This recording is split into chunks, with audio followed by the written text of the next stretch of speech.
हे भोला बाबा, हे अवधरदानी, अहाँ कतऽ छी? गाम घर सबटा दहा गेल, घर में एकोटा अन्न के दाना नहीं छे।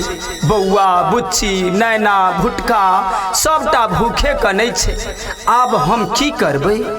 हम वहीं से कहै छी, हमर सभक दुख सुनियो न।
मनोरथ बाबा पूरा कोना है तई, जल भर के भक्त कोना अहि बेर जेतई।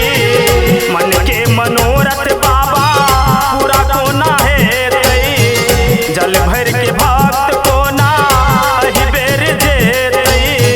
टूट गेले फूल और बान यो बाबा, किया नहीं तकै छी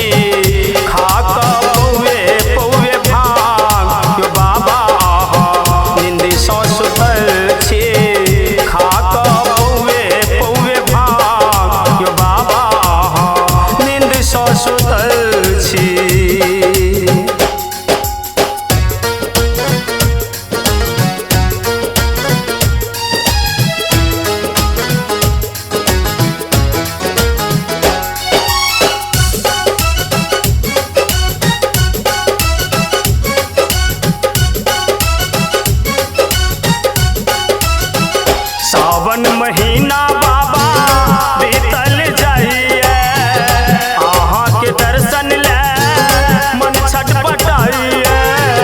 सावन महीना बाबा बीतल जाइए, अहाँ के दर्शन ले मन छटपटाइए।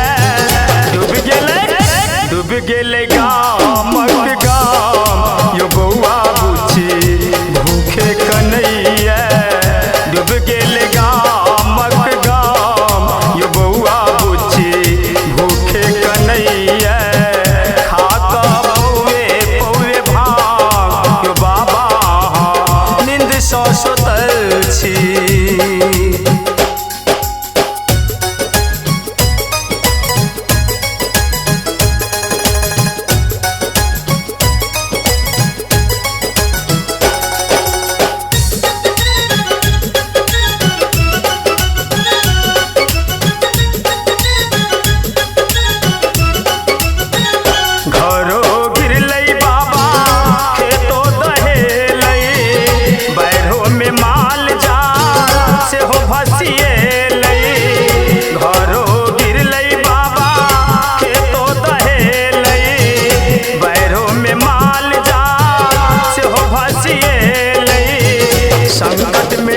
संकट में पड़ल छै प्राण यो बाबा, किया नहीं तकै छी। संकट में पड़ल छै प्राण यो बाबा, किया नहीं तकै छी।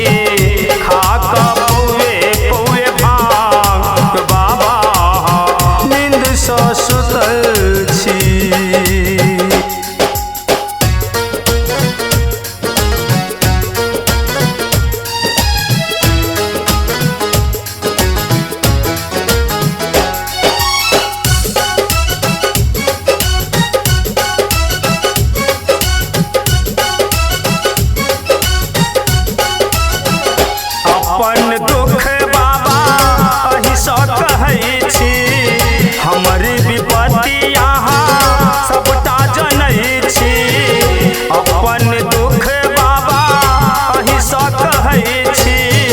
हमरे विपत्ति यहाँ सबटा जनै छी। अमित अमित चंदन पर दियो ध्यान यो बाबा